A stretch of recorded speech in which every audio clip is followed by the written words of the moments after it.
Today my presentation is going to be on the Dolly Parton. Dolly Parton was not raised the way that you think that she would be raised. She didn't come from a rich family. She actually came from a very, very poor family. What about if I would have told you that she was raised in the mountains of Tennessee, in a very rural area with the population is close to nothing? Well, if you have ever been a fan of Dolly's, then you know that Dolly tells her life story through her songs. Today I will tell you about how Dolly came to be the Dolly Parton and how she rose from the poor family she came from and became a multi-millionaire. Did you know that Dolly actually comes from a very large family? She has 6 brothers and 5 sisters. The family grew up in a very musical background. The whole family basically sang and would sit out on the porch. There wasn't much to do. Like I said, they were very, very poor.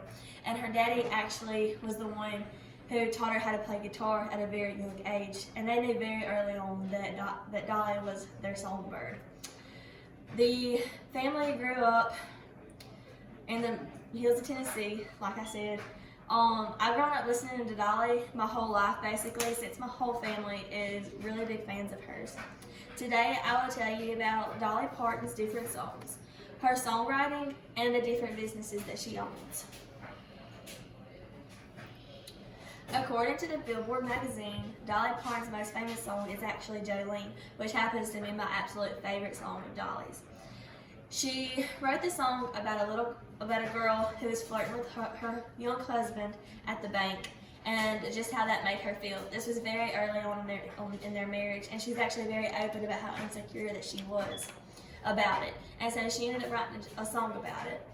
And Jolene actually wasn't the girl's name, but a little girl was in line to get an autograph from Dolly, and her name was Jolene. And Dolly told her that one day she might actually write a song about her.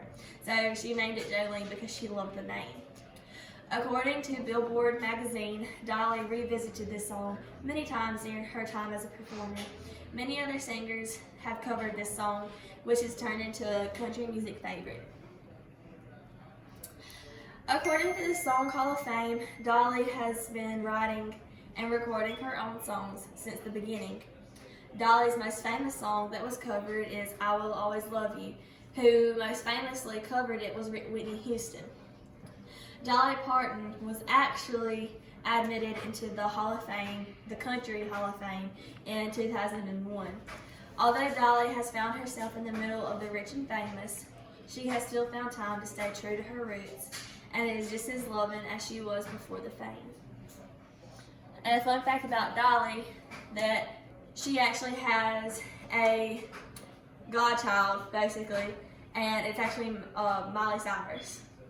But anyway, according to Dollywood.com, Dolly owns her own amusement park. The amusement park features concerts such as none other than the one and only Dolly Parton. She also owns several different restaurants. One is actually named Aunt Granny, which is, a lot of people actually don't know this, but her nieces and nephews actually call her that, and that's the reason that she named their restaurant Aunt Granny. If you are lucky, you may actually catch a glimpse if you ever visit Dollywood. I hope you have learned a lot about Dolly during this presentation, and hope you can now call yourself a fan of this unique country legend.